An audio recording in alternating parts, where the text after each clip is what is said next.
நன்றி ஆண்டவரே, நன்றி கர்த்தாவே. மது சோத்திரம் சோத்திரம் சோத்திரம் சோத்திரம் ஆண்டவரே.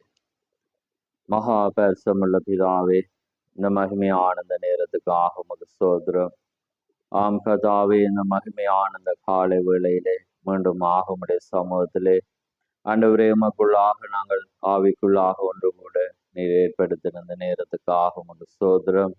ஆம் கர்த்தாவே, விசேஷமாக வருஷத்தை நன்மையால் முடிசூட்டுவேன் என்று சொன்ன தேவன், ஆம் கர்த்தாவே, இந்த 9 மாதங்களையும் கண்மணி போல பாதுகாத்து தாங்கி போஷித்து வழி நடத்தி ஆண்டவரே ஒரு புதிய மாதத்தை 10வது மாதத்தை நாங்கள் கடக்கும்படியாக நீர் செய்த மேலான இந்த கிருபைக்காக உமக்கு சோதரம். ஆம் கர்த்தாவே, எந்த வண்ணமாக 9 மாதங்களையும் கண்மணி போல பாதுகாத்து எங்களை தாங்கி வழி நடத்தினீரோ அதே தேவன் இன்றைக்கு நீர் மாறாத தேவனாயிருக்கிறபடினால் இந்த புதிய மாதத்தையும் நீர் ஆசீர்வதித்து இந்த புதிய மாதத்திலும் உம்முடைய புதிய கிருபையோடு உம்முடைய ஆசீர்வாதத்தோடு கடந்து செல்ல வந்திருக்கிற எங்களை உம்முடைய கரத்தில் ஒப்பு கொடுக்கிறோம்.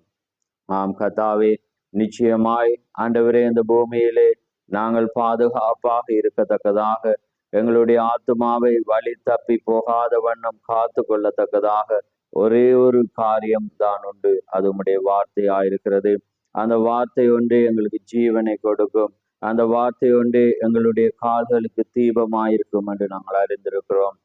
அதனாலே தகப்பனே, இந்த அருமையான பொழுதை ஆசீர்வதியும், இந்த அருமையான நேரத்தை ஆசீர்வதியும், இந்த அருமையான நாளை கர்த்தாவே நீர் ஆசீர்வதித்து இந்த மாதத்தை ஆசீர்வதித்து ஒவ்வொரு பரிசுத்தவான்களுடைய ஒவ்வொரு தேவைகள் நோக்கங்கள் யாவு நீர் ஆண்டவரை அறிந்த தேவன். நிச்சயமாக இந்த புதிய மாதத்திலே உடைய வாக்கு தத்தத்தை போல கர்த்தாவே நீர் எதை கொடுக்கிறீரோ அந்த வாக்கு தத்தத்தின்படி நிச்சயமாய் ஒவ்வொருவரும் ஜீவிக்கும் போது நீர் அதை ஆசீர்வதிக்க போற தயவுக்காக உமக்கு ஸ்தோத்திரம். மூலமாக இணைக்கப்பட்ட ஒவ்வொரு பரிசுத்தவான்களையும் இனிமேல் உம்முடைய வார்த்தையை கேட்க போற ஒவ்வொரு பரிசுத்தவான்களையும் உடைய கரத்தில் ஒப்பு கொடுக்கிறோம். ஒவ்வொருவரையும் ஆசீர்வதியும் வழி நடத்தும். இந்த அருமையான வேளையிலே திறக்க போற வார்த்தை ஆசீர்வதியும். அந்த வார்த்தையிலே நீர் மகிமைப்படும். அந்த வார்த்தையை கொண்டு நீர் எங்களோடு இடைப்படும். யாவை உம்முடைய கரத்திலே தாழ்த்தி இயேசு கிறிஸ்துவின் நாமத்தில் கேட்கிறோம். ஆமேன், ஆமேன். நாங்கள் நின்ற வண்ணமாக யோபு 23ஆம் அதிகாரத்துக்கு நாங்கள் திருப்ப போகிறோம். யோபு 23ஆம் அதிகாரம் 654வது பக்கம், பழைய ஏற்பாடு. யோபு 23, அதிலே ஒரு சில வசனங்கள் நான் வாசிக்கிறேன். 8லிருந்து நான் 10 மட்டும் நான் வாசிக்கிறேன். இதோ நான் முன்னாக போனாலும் அவர் இல்லை, பின்னாக போனாலும் அவரை காணேன். இடது புறத்தில் அவர் கிரியை செய்தும் அவரை காணேன். வலது புறத்தில் நான் அவரை காணாதபடி ஒளித்திருக்கிறார். ஆனாலும் நான் போகும் வழியை அவர் அறிவார். அவர் என்னை சோதித்த பின் நான் பொன்னாக விளங்குவேன். ஆமேன். ஆனாலும் நான் போகும் வழியை அவர் அறிவார். அவர் என்னை சோதித்த பின் நான் பொன்னாக விளங்குவேன் என்று அங்கே யோபு சொல்லுகிறதை நாங்கள் பார்க்கிறோம். கர்த்தருடைய பரிசுத்த நாம் மகிமைப்படுவதாக. இந்த அருமையான நேரத்திலே நீங்கள் யாவரும் அமர்ந்திருங்கள். ஆமேன். இந்த அருமையான பொழுதிலே நான் போகும் வழியை அவர் அறிந்திருக்கிறார் என்ற ஒரு தலையங்கத்திலே நாங்கள் ஒரு கர்த்தர் பேசின காரியங்களை இந்த நேரத்திலே நான் உங்களோடு பேச விரும்புகிறேன். ஆமேன். கர்த்தருடைய வழிகளை நாங்கள் ஆராய முடியாது. அவருடைய சிந்தையை இந்த நாளிலே நாங்கள் ஒரு அருமையான தீர்க்கதரிசியை கொண்டும் இன்றைக்கு தேவன் எங்களுக்கு வைத்த அந்த பரிசுத்த ஆவியை கொண்டும் இன்றைக்கு நாங்கள் அறிந்து கொள்ள முடியும். யாரு கண்டால் அவருடைய பரிசுத்தவான்களுக்கு மாத்திரமே. ஏனென்றால் கர்த்தருக்கு பயந்தவர்களிடத்திலே அவருடைய ரகசியம் இருக்கிறது என்று வேதம் சொல்கிறது. ஆமேன். தேவனால் முன்குறிக்கப்பட்ட இந்த கடைசி காலத்திலே தேவன் தெரிந்து கொண்ட அந்த ஜனத்துக்கு மாத்திரம் ஒரு ரகசியத்தை அவர் வெளிப்படுத்துகிற தேவன். ஆமேன். அதனால இன்றைக்கு ஒரு தீர்க்கதரிசி அவர் அனுப்பினார். வேதத்தின் ரகசியங்களை அவர் அறிவித்திருக்கிறார். ஆமேன். ஆனாலும் இந்த கடைசி நாட்களிலே தேவன் தனக்குள்ளாக தெரிந்து கொள்ளப்பட்ட அங்கே மனிதர்களுக்கூடாக போதர்களுக்கூடாக தன்னுடைய ஜனத்துக்கூடாக தேவன் பரிசுத்த ஆவியாக அதே கிரியையை அவர் இன்றைக்கும் அவர் செய்கிற தேவன். ஆமேன். அதனாலே பாருங்க, இன்றைக்கு ஒரு வினோதமான அவருடைய காரியங்களை நாங்கள் ஆராய போகிறோம். பாருங்கள், இங்கே நாங்கள் என்னத்தை பார்க்கிறோம் என்றால், யோபு சொல்லுகிறான், ஆனாலும் நான் போகும் வழியை அவர் அறிவார், என்னை சோதித்த பின் நான் பொன்னாக விளங்குவேன். ஆமேன். அதே போல ஒவ்வொரு பரிசுத்தவான்களுடைய வழியும் அது தேவனுடைய பாதையிலே நடக்கும் போது அதன் முடிவிலே தான் ஆசீர்வாதம் உண்டு. ஆமேன். அதே போல அங்கே யோபுக்கு வந்த சோதனை நீங்கள் அடிக்கடி நாங்கள் அறிவோம், எல்லாரும் எடுக்கிற ஒரு காரியம். ஆனால் இன்றைக்கு நாங்க பார்க்க போற காரியம் இந்த புதிய மாதத்துல அது அல்ல.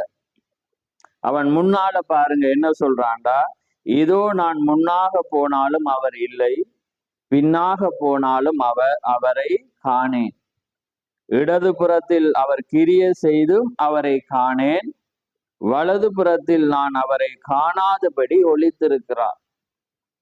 ஏனென்றால் நீங்க தேவனை முதலாவது அறிந்து கொள்ள வேண்டும்.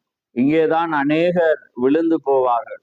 ஆனால் நாங்கள் விழக்கூடாது. ஏனென்றால் தேவன் அந்த வண்ணமான ஒரு வெளிப்பாடை இந்த நாட்களில் எங்களுக்கு தந்திருக்கிறார். ஆமேன். ஏனென்றால் பாருங்க, தேவனுடைய வழிகள் அந்த வண்ணமாக. தேவன் ஒரு மனிதனுக்கு சோதனையை கொடுக்கும் போது, நான் தான் கொடுத்தேன், அந்த சோதனையில நீ எப்படி ஜெயிக்க போறா, நீ எப்படி போறா, உனக்கு ஒரு வியாதியை தந்தா, அல்லது ஒரு சோதனையை தந்தா, அல்லது உனக்கு ஒரு கஷ்டம் தந்தா, அல்லது உனக்கு ஒரு பிரச்சனையை தந்தா தேவன் சொல்லவே மாட்டான். அதே போல யோபு தேவன்கிட்ட தேடுறான். தேவனை தேடுகிறான் என்னத்துக்கண்டா, அதை கண்டு என்னத்துக்காக, எதுக்காக, எப்ப காரியம் வாய்க்கும் என்றது கேட்கிறான். ஆனா தேவன் யோபுவை பார்த்து கொண்டிருக்கிறார். ஆனா யோபுவை அவரால் பார்க்க முடியாது. அதுதான் சோதனை.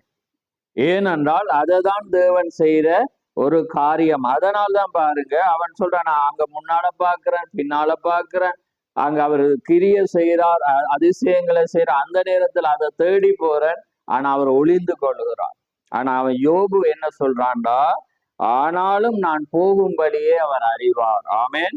அதே வண்ணமாக ஒவ்வொரு மனிதனுக்கும் நீங்க போற வழியை குறித்து உங்களுக்கு ஒரு நிச்சயம் வேணும். உங்களுக்கு ஒரு சோதனை வருதா, உங்களுக்கு ஒரு பிரச்சனை வருதா, கஷ்டம் வருதா, நீங்க தேவண்ட வழியில நடந்து போங்க. அங்க எல்லாரும் கைவிட்ட மாதிரி இருக்கும், தேவன் அங்க இல்லாத மாதிரி இருக்கும். ஆனா வேதமும் சொல்லுகிறது, இன்றைக்கும் கர்த்தர் சொல்லுகிறார், அவர் உங்களோடு தான் இருக்கிறார். அதே போலதான் யோபு தேர்றான். யோபு நான் தான் கொடுத்தேன், நீ பயப்படாத, இத்தனையாம் தேதி நீ சுகமாவா, எல்லாமே ஒன்றுமே சொல்லு. அதாலதான் மனிதர்கள் விசுவாசத்துல குறைவாக இருந்தா தளம்புவாங்க. தேவனே செய்தார், எப்படி செய்தார், அவரு கூட செய்வார், இவரு கூட செய்வார், இங்க போனா சுகம் கிடைக்கும், அந்த வண்ணமான ஒரு நிலையில தவிக்க தான் தேவன் விடுறாருன்ற மீனிங் என்னண்டா, அதாவது எங்கட விசுவாசம் எந்த வண்ணமாக இருக்கிறது என்பதை பார்க்க. அதே போல யோபும் நிறைய புலம்புறான். ஆனா தேவனை குறித்து எந்த சந்தேகம் படையில, தேவனை குறித்து வார்த்தையினாலோ சிந்தையினாலோ கிரியையினாலோ அவன் எதையுமே அவன் சொல்லவில்லை என்று வேதம் சாட்சி கூறுகிறது. அதனாலதான் தேவன் அங்கே யோபு குறித்து அவர் சொல்ல, உத்தமன் சன்மார்க்கன் பொல்லாப்புக்கு விலகுகிறவன். ஆமேன். தேவனே சாட்சி கொடுக்கிறார். அதே போலதான் என்னுடைய வாழ்க்கையா இருக்கலாம், உங்களுடைய வாழ்க்கையா இருக்கலாம், தேவன் செய்ய போறதை உங்களுக்கு சொல்ல மாட்டேன். ஆனா நீங்க போற பாதையை குறித்து நீங்க அறிந்திருக்கோம். பார்த்தா ஒன்றுமே இல்லாத மாதிரி இருக்கு, தேவனே இல்லாத மாதிரி இருக்கு, தேவர் உங்களை கைவிட்டார் என்ற மாதிரி இருக்கு. யோபுடைய நிலைமை அததான். எனக்கு ஒரு அந்த வசனத்தை பார்க்கக்குள்ள ஆச்சரியம். நேற்றைய நாள்ல நான் அதை தியானித்து கொண்டிருக்கக்குள்ள தேவன் இந்த பாதையில அவர் வழி நடத்தின பாருங்க. நாங்க யோபு குறிச்சு எத்தனையோ வழி நாங்க பார்த்திருப்போம். ஆனா பார்க்கக்குள்ள ஒரு ஆச்சரியமாயிருக்கு. அப்ப அவன் தேர்றான். அப்ப அது எங்களுக்கு தெரியும், தேவன் எந்த வண்ணமாக சிலதை தீக்கர் சொல்றேன். தேவன் தீக்கர்சிகளுக்கு எல்லாமே சொல்றது இல்லை. சிலதை சொல்லுவார், சிலதை அவர் சொல்லாம விடுவார். அப்ப அதே போலதான் அவர் தீர்க்கதரிசிகளுக்கு மாத்திரமல்ல, இன்றைக்கு ஒவ்வொரு மனவாட்டிக்கு ஒவ்வொரு பரிசுத்தவான்களுக்கும் அதே தான் அவர் செய்யறது. அவருடைய ஸ்டைல், அவருடைய கேரக்டர் மாறாது. ஏனென்றால் அவர் நேற்றும் என்றும் மாறாத தேவன். அப்ப அதனாலதான், ஆனா யோபுடைய காரியம் உறுதியாக இருந்தது. அதே போலதான் எங்களோட வாழ்க்கையில மற்றவங்க சொல்லுவாங்க, இல்லாத மாதிரி எங்களுக்கே தோண்டும். எப்ப நடக்கும், என்னத்தை செய்ய போறாங்க, எப்படி காரியம், நான் எந்த வைத்தியத்தை போனா சுகமாகும் என்றெல்லாம் நாங்க சிந்திப்போம். ஆனா தேவன் அதை பார்த்து நகைப்பேன். ஏன்னா தேவன் ஒரு டேட்டை வச்சுட்டு. அப்ப அதே போலதான் யோபுக்கு தெரியும் எப்ப, ஏன்னா அவனுக்கு ஒரு அந்த டைமை கடக்கும். அதுதான் தேவனுடைய வழி. அதனால நாங்க இது ஆழமாக பார்க்கலாது. ஒரு சில உதாரணங்களை நாம் பார்க்கிறோம். பாருங்க, தேவன் உங்களோட சில காரியத்தை சொல்லுவேன், இடைப்படுவேர். ஆனா என்ன செய்வேர்ண்டா அந்த அந்த அதுக்கான காரியத்தை அவர் சொல்லாம விட்டுரு.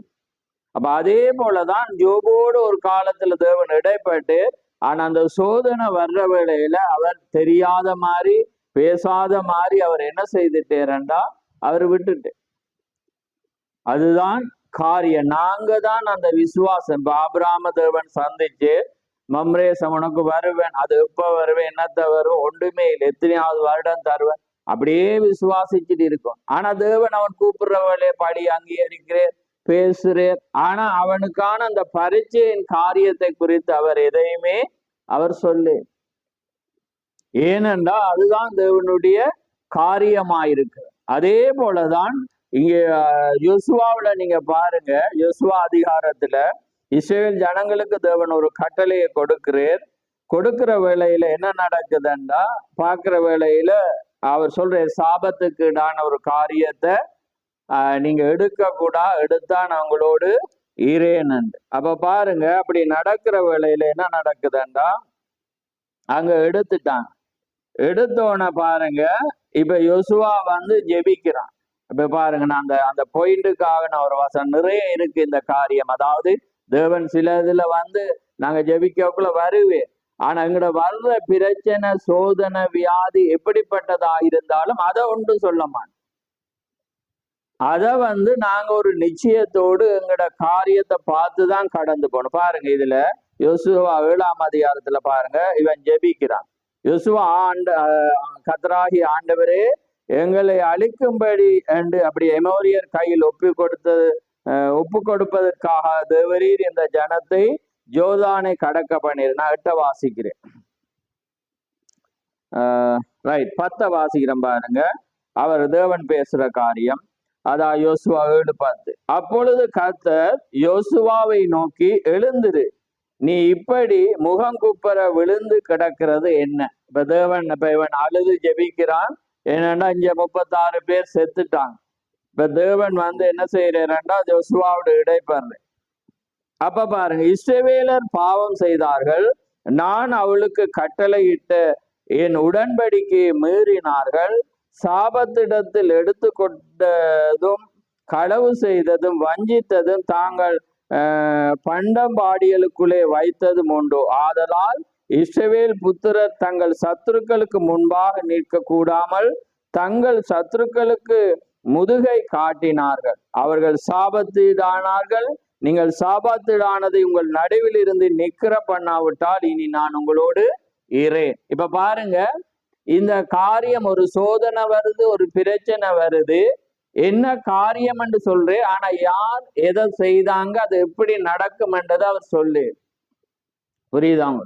அப்ப என்ன நடக்குதுண்டா, யோசுவா என்ன செய்யறான், ஒவ்வொரு கோத்திரமா, ஒவ்வொரு இடமா, ஒவ்வொரு நபரா, ஒவ்வொரு குடும்பமா அழைச்சி அழைச்சி அழைச்சி அவன் தெரிந்து கொண்டு அதற்கான காரியத்தை எடுக்க மட்டும் தேவன் அதை என்ன செய்யல, அவனுக்கு சொல்லவே இல்லை. ஏனென்றா அந்த சோதனைய நாங்க தான் கண்டுபிடிக்கும். அதுல நாங்க உறுதியாக இருக்கணும். அதை நாங்க தான் கண்டுபிடிச்சு அதுக்கான பரிகாரத்தை செய்யும். அதான் பாருங்க, ஆபிரகாம அவர் 75வது வயசுல சந்திக்கிறேன். அந்த 25 வருடம் இடைப்பட்டு, ஆனா அவனுக்கு கொடுக்கப்பட்ட அந்த சோதனை இத்தனையாம் ஆண்டு இன்ன காரியத்துல நிறைவேறும் ஒன்றது சொல்ல இல்லை. அவன் விசுவாசிச்சுட்டு ஓடதான். ஆனா தேவன் வருவேர், தேவன் இடப்படுவேர். ஆனா அந்த வர்ற சோதனைக்கான காரியத்தை பாருங்க. இப்ப அழகாக அவர் நேரடியாக அவனோட பேசுது, யோசுவாவோட ஜெபிச்சதுக்கு பேசுது. அப்ப இவ்வளவு சொன்ன தேவன் அதையும் ஒரு சொல்லியிருந்தா யோசுவாவுக்கு ஒரு காரியமே இல்லை. அடுத்த நாளே யுத்தத்தை ஆரம்பிக்க. நீங்க இது ஒன்றல்ல, நிறைய இருக்கு வேதத்துல. நம்ம நேற்று பார்த்ததுல நான் ஒரு காரியத்தை நான் நேற்றைய நாள்ல ஆராயும் போது நான் அந்த ஒரு காரியம் அழகாக பட்டுச்சு. இன்னைக்கு அநேகர் விழுகிற காரியமே இதுலதான். அப்ப பாருங்க, தேவன் இடப்படுறேர், காரியத்தை செய்கிறேர்.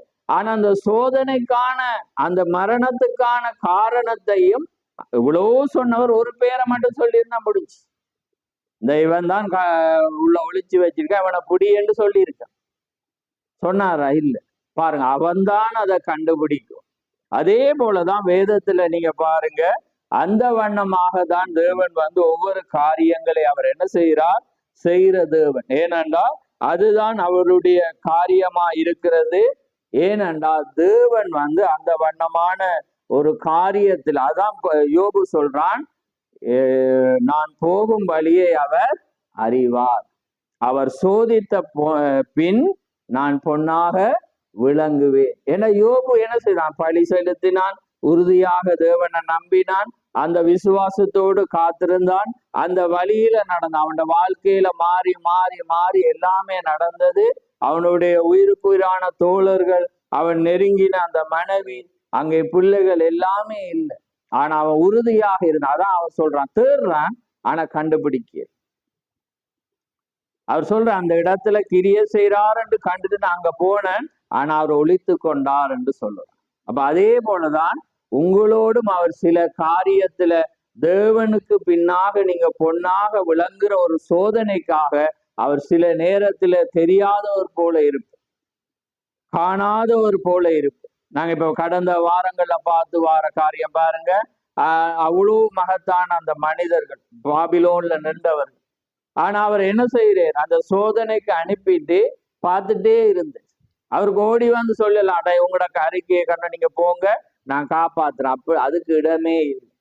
அவங்க சொல்றாங்க, எங்களை தேவன் தப்பிவித்தாலும் தப்பிவிக்காவிட்டாலும் நாங்கள் இதை வணங்குவது இல்லை என்று சொல்லி அந்த 7 மடங்கு சூட்டி அப்பையும் கொண்டு போய் விட்ட பிற்பாடும் அவர் வரையில். அதுக்கு பிற்பாடு அவர் இறங்கி வாரார். ஆமே. அதே போலதான் உங்களோட வாக்கு, அந்த முடிவு பரியந்தம் நிலை நிற்பவனே ரட்சிக்கப்படுவான். அப்ப அதுதான் தேவனுடைய காரியம். அதே போல பாருங்க, ஆபிரகாமுடைய சோதனையை பாருங்க. ஈசாக்கு என்ன செய்யறான்? கொண்டு போறான். ஈசாக்க பலியிட ஆபிரகாம் கொண்டு போறான். ஆபிரகாம் தேவனோடு இடைப்பட்டுதான் சொல்றேன், ஆனா நான் இப்படிதான் செய்ய போறேன், என்னத்தை செய்ய போறேன் ஒன்றுமே சொல்லு. அவன் அந்த விசுவாசத்தோடு என்ன செய்தான்? அந்த காரியத்திலே அவன் என்ன செய்தான்? போய்கொண்டே இருந்தான். அதே வண்ணமாக தான் தேவன் ஒரு காரியத்தை உங்களுக்கு சொல்லும் போது, உங்களுடைய வாழ்க்கையில நடக்கும் போது சொல்றதே. அடுத்தது என்னொன்று தீர்க்கதரிசி அழகா சொல்ற, அங்கே நம்முடைய யோசேப்பை குறிச்சு. யோசேப்பு பாருங்க, ஒரு சொப்பனத்தை கண்டான். அந்த சொப்பனத்தினுடைய காரியத்தை அவன் மனதில் வச்சு, அவனோட தகப்பன் மனதில் வச்சாங்க. இவனுக்கு சோதனை நடக்குது பாருங்க. அநேக நாட்கள் அவன் பிரிக்கப்பட்டு அங்கே கிடக்கிறான்.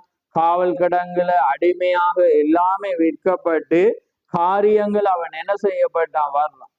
வர மட்டும் தேவன் சொல்லவே இல்லை. ஆனா அவனோட வாழ்க்கையில அவன் என்ன செய்யறான்? தேவனுடைய திட்டங்களை வைக்கிறான். ஏன்னா அதான் யோசேப்பு ஒரு கிறிஸ்துவுக்கு ஒரு அடையாளமா இருக்கு. அதே போலதான் திகர்சுரா மணவாட்டி. ஏன் நான் உங்களுக்கு சொல்றேன்டா, தேவனுடைய காரியங்கள் அந்த வண்ணமாக தான் அது இருக்கு.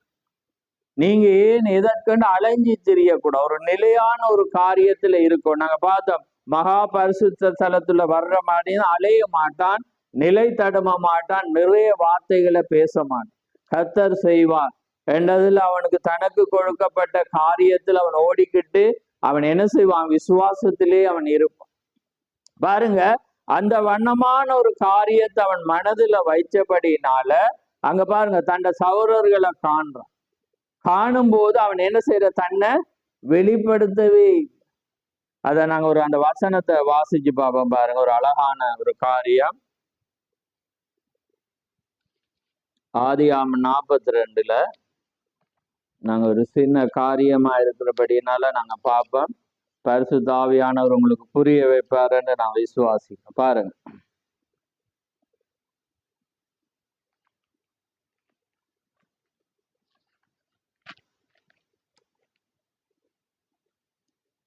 பாருங்க 42:7 பாருங்க. யோசேப்பு அவர்களை பார்த்து தன் சகோதரர் என்று அறிந்து கொண்டான். பாருங்க, அறிந்து கொண்டான். அறிந்தும் அறியாதவர்களை போல் கடினமாய் அவர்களோடு பேசி, நீங்கள் எங்கே இருந்து வந்தீர்கள் என்று கேட்டான். அதற்கு அவர்கள் கானான் தேசத்திலிருந்து தானியம் கொள்ள வந்தோம் என்றார்கள். யோசேப்பு அவர்களை தான் சகோதரர் என்று அறிந்தும் அவர்கள் அவனை அறியவில்லை. யோசேப்பு அவர்களை குறித்து தான் கண்ட சொப்பனத்தை நினைத்து அவர்களை நோக்கி, நீங்கள் வேவுக்காரர், ஏண்டா அந்த சொப்பனத்தை குறித்து நினைக்கிறேன்டா அவன் முன்னமே காண்றான். அவருடைய நட்சத்திரங்களும் என்ன செய்யறது, சூரியனும் சந்திரனும் அவனை வணங்குற மாதிரி அவன் கண்டுட்டான். அப்ப கண்ட பிற்பாடு தான் சௌரர் என்று உங்களோட சௌரர் தான் என்று வெளிப்பட்டு இருந்தா அவங்க வணங்கி இருப்பாங்களான்னு சொல்லுங்க. வணங்கி இருக்க மாட்டான். அப்ப அதனால தேவனுடைய மனிதனை பாருங்க, அதே வண்ணமாக தான் நீங்க இருக்கும். அந்த சொப்பனம் தேவன் கண்ட காட்சி நிறைவ மட்டும் தன்னை அடக்கி கொள்ளும்.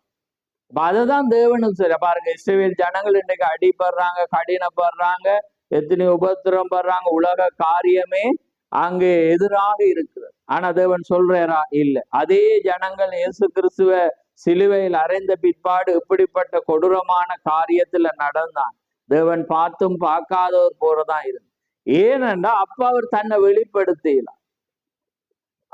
அதனால அவர் கொடூரமானவரா இல்லை. அவருக்கு தெரியும் எப்ப காலம் நேரத்தை அவர் வைத்திருக்கிறார். இதுல நீங்க காண வேண்டிய காட்சி அதுதான். ஏனென்றா தேவன் உங்களுக்கு ஒரு சோதனையை கொடுத்தா, அல்லது ஒரு வியாதியை கொடுத்தா, அல்லது எந்த காரியத்தை கொடுத்தாலும் தேவன் ஒரு நேரத்தை வச்சு, இந்த நேரத்துக்குள்ளாக நீங்க என்னத்தை ஓடுறீங்களோ அதுதான் உங்களுடைய ஆசீர்வாதம். புரியுதா உங்களுக்கு? அதான் அவர் சொல்றார், என்ன ஆனாலும் நான் போகும் வழியை அவர் அறிவார், அவர் சோதித்த பின் பொன்னாக விளங்குவேன். ஆமென். பாருங்க, அவன் அறிந்திருக்கிறான். அப்ப அதனாலதான் அடுத்த வசனம் அதே அதிகாரத்துல பின்னுக்கு சொல்றான், அவர் எதை முன்குறித்தாரோ அதை அவர் நிச்சயம் நிறைவேற்றுவார். ஆமென். அப்ப பாருங்க, அந்த விசுவாசம் இந்த புதிய மாதத்துல உங்களுக்கு இருக்கும். இந்த புதிய மாதத்துல உங்களுக்கு தடை இருந்தா சோதனவர், நீங்க தடுமாறக்கூட, எப்படி செய்வீர், எதை செய்ய போறீர், என்ன காரியத்தை இல்லை, நீங்க போற பாதையை நீங்க அறியும். நீங்க யாரை பின்பற்றுறீங்க, யாரிடத்துல போறீங்க, நீங்க வார்த்தையில சரியாக இருக்கிறீங்களா, உங்களோட ஆவிக்குரிய வாழ்க்கை சரியா இருக்கா, அப்ப நிச்சயமாக இந்த மாதத்துல தேவன் உங்களை ஆசீர்வதிப்பு. உங்களோட வாழ்க்கையை நீங்க எதை எதிர்பார்த்திருக்கிறீங்களோ அது நிச்சயமாக பொன்னாக அது கிடைக்கும். ஆமேன். அதான் சொல்றான், ஆனாலும் தேர்றான் கிடைக்கல. ஆனா அவன் வடிவா அவன்கிட்ட சொல்றான், ஆனாலும் நான் போகும் பாதை அவர் அறிவார், நான் அவர் சோதித்த பின், பாருங்க, அவர் சோதித்த பின் நான் பொன்னாக விளங்குவேன். ஆமேன். அப்ப பாருங்க, இங்க வெளிப்படுத்துறார், அவனுக்கு காண்றான். எப்படி பாருங்க, எவ்வளவு ஒரு கஷ்டமான சூழல். இன்றைக்கு நாங்க என்ன செய்யறோம்னா, ஒரு மனிதர்களை பிரியப்படுத்த நாங்க ஏதாவது ஒன்றை சொல்லிட்டு இருக்கோம். ஆனா அவன் என்ன செய்யறான், தன்னை சௌரன் என்று அறிஞ்சுன்னு சொல்லி. அதே போலதான் ஒரு ஆவிக்குரிய மனிதர்கள் அந்த வண்ணமாக இருக்கும். என்ன செய்யணும், அவர்கள் மனம் திரும்ப மட்டும் அந்த காரியங்கள்ல கடினமா தான் நடத்தும். ஏன்னா அவங்க தங்களோட பிள்ளைகளை உணரும், அந்த நிச்சயம் வாக்கு தத்தம் நிறைவேறும். இப்ப பாருங்க, அவன் உடனே வெளிப்படுத்தி இருந்தா அந்த சந்திரன் சூரியன் நட்சத்திரங்கள் தான் மகன், அவர் தண்ட சௌரர் என்று அறிஞ்சோன்னே யாரும், அவன் ஒருவேளை அதிகாரியா, அதிபதியா, ஜனாதிபதியா இருக்கலாம். ஆனா அவங்க செய்ய மாட்டாங்க, இவனுக்கும் செய்ய. ஆனா அந்த காரியம் நிறைவேறதுக்காக என்ன செய்யறான், தன்னை உடன் அவன் வெளிப்படுத்து. ஏன்னா அந்த தேவண்ட தரிசனம், தேவண்ட வார்த்தை தான் முக்கியமாயிருக்கு. அதே போலதான் ஒரு ஊழியக்கார, அதே போல தேவனுடைய ஜனங்கள், மனவாட்டி விசுவாசி தங்களுடைய காரியத்துல ஒரு காரியம் தேவன் அதை கொடுத்திருந்தா அதுல உறுதியாக இருக்க, எதையுமே வெளிப்படுத்தக்கூடாது. இன்னைக்கு நாங்க என்ன செய்யறோம், ஒரு காரியத்தை ஒரு ஜனம் தவறாக புரிஞ்சா நாங்க அதுக்கு விளக்கம் கொடுக்கும். ஆனா அது விளக்கமே கொடுக்க கூடாது முறைப்படி. நாங்க ஏனென்றா அவங்க ஆவிக்குரியவங்களா வந்தா பரிசுத்தாவியானவர் அவங்களுக்கு புரிய வைப்போம். ஆமென்.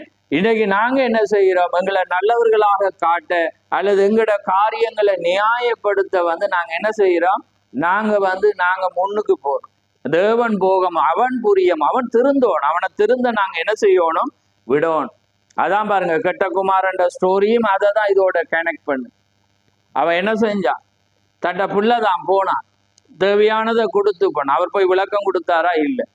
அவன் வர மட்டும் அவர் பார்த்திருந்தான். அதான் தேவன். தேவன் நீங்க சரியாக மட்டும் தேவன் உங்களுக்கு அவர் வெளிப்படுத்துறதே இல்லை. தேவன் கொடுத்த சோதனை எப்ப முடிகிறதோ அப்பதான் அவர் இறங்கி வருவார். ஆமென். அதனால இந்த புதிய மாதத்துல நீங்க எதை குறிச்சும் பயப்படாது. ஏன்னா தேவன் இந்த நாட்கள்ல தேவன் எங்களுக்கு ஏற்ற வண்ணமாக வார்த்தையை கொடுத்து எந்த காரியம் பிசாசு எந்த வழியில எங்களை ஜெயிக்க வந்தாலும் நாங்க ஜெயிக்க எங்களுக்கு வெளிப்பாடுகளை தந்திருக்கு. இப்ப பாருங்க, அதான் பாருங்க, தேடுறான். நான் முன்னா போய் பார்த்தேன், பின்னா போய் பார்த்தேன், அவர் அற்புதம் செய்யற இடத்துக்கு ஓடி போய் பார்த்தேன், அங்க அவர் ஒளிச்சு கொண்டார் என்று யோபு சொல்றோம். ஆனாலும் அவர் சோதித்த பின் பொன்னாக விளங்கும். அப்படியானா இப்ப நாங்க சொல்லப்பட்ட காரியத்தை வச்சு நாங்க இதுல ஒன்றை கண்டுகொள்ளும். பாருங்க, யோசுவாவுக்கு வடிவா சொல்றேன். ஏன் அவ்வளோ சொன்னது? அந்த பேரை சொல்லக்கூடாது, நீதான் கண்டுபிடி. இந்த சோதனையை நீதான் ஜெயிக்கும். ஆமென்.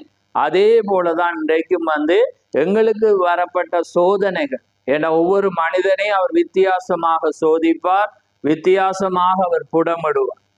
அப்ப அந்த எல்லாமே அவர் ஏன் செய்கிறார்? அதான் வேதம் சொல்ற, அன்றையும் அவருடைய தீர்மானத்தின்படி அழைக்கப்பட்டு அவரிடத்தில் அன்பு கூறுறவர்களுக்கு சகலமும் நன்மைக்கு. அதை அறியணும். அன்றையும் அவருடைய தீர்மானத்தின்படி அழைக்கப்பட்டு அவரிடத்தில் அன்பு கூறுறோம். அவர் அழைச்சிருக்கிறாரா? இன்றைக்கு நீங்க அவரிடத்தில் அன்பு கூறுறீங்களா என்பதை சிந்திச்சு பாருங்க. உங்களோட போகும் பாதை சரியாண்டு பாரு.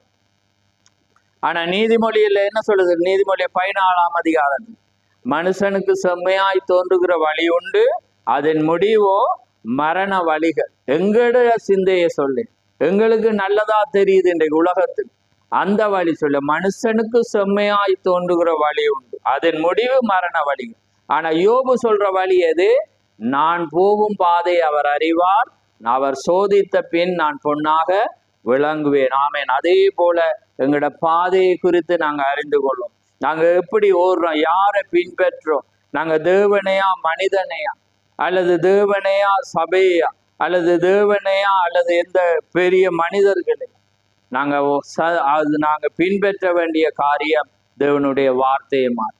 தேவனை நாங்க நம்பணும், தேவனை விசுவாசிக்கணும். எங்கட பாதையை குறித்து நாங்க அறிந்திருக்கோம், அதுல நாங்க நிச்சயமா இருக்கணும். அப்பதான் தேவன் எங்களை ஆசீர்வதிக்கிறோம். அப்ப பாருங்க, யெசுவாவுடைய காரியம் பெரிய ஒரு காரியம். உனக்கு முன்னாக ஒருவனும் எதிர்த்து நிற்பதில்லை, கால் மிதிக்கும் தேசம் உங்களுடைய.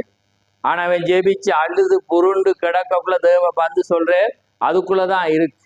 பாருங்க, நீதான் விடைய கண்டுபிடிக்கணும் போன பாருங்க. நீங்க அதுக்கு பிற்பாடு வாசிச்சு பாருங்க, அவன் எத்தனையோ முறைய கையாள். முதலாவது அவன் என்ன செய்றான்? தேசமா அழைக்கிறான். அதுக்கு பிறகு என்ன செய்யறான்? அவங்களோட கோத்திரமா அழைக்கிறான். கோத்திரத்துல பிறகு பிதாக்களுடைய பேரின்படி அழைக்கிறான். அப்படி அனுப்பிதான் அந்த மனிதனை கண்டுகொள்ளும். அதுதான் அந்த சோதனைக்கான காரியம் என்பதை யோசுவா காணணும். அது மட்டும் காலம் வேணும். அந்த காலத்துக்குள்ளாக வர்ற ஒவ்வொரு பாடுகளையும் யோசுவா அனுபவிக்கும். அதே போல ஆபிரகாம், அதே போல நாங்க யோசேப்பு தான் சௌரன் அறிகிறான், ஆனா வெளிப்படுத்து. அப்ப அதே போல உங்களோட வாழ்க்கையில சரியா கவனிச்சு கொள்ளும். நீங்க யாரையும் திருப்திப்படுத்த போகாம தேவனை நீங்க காணும் போது அதுல அவன் யோசுவா கடினமா நடத்த. அவன் சொல்றான், நீங்க வேவுக்காரர் போட்டு அவனை செறிஞ்ச பிற்பாடு வேற நோமலா நடத்தி இருக்கலாம். அவன் நடத்த, ஏனென்றா அந்த தரிசனம் சொப்பனம் நிறைவேறும். அப்ப அதனால தேவன் எப்படியோ தேவன் பிள்ளைகளும் அப்படித்தான் இருக்கும். தேவன் எப்படியோ யோசேப்பு அப்படி இருந்தா, ஆபிரகாம் அப்படி இருந்தா. அதனால எதையுமே நாங்க வாயால விவரிக்க தேவை. கர்த்தர் என்னோடு இருக்கிறார், கர்த்தர் எனக்காக யாவையும் செய்வார் என்ற நிச்சயத்துல நாங்க போகும்போது கர்த்தர் நிச்சயமா எங்களை அவர் ஆசீர்வதிப்பார். ஆமென். அதனால பாருங்க, யோபுடைய விசுவாசம்.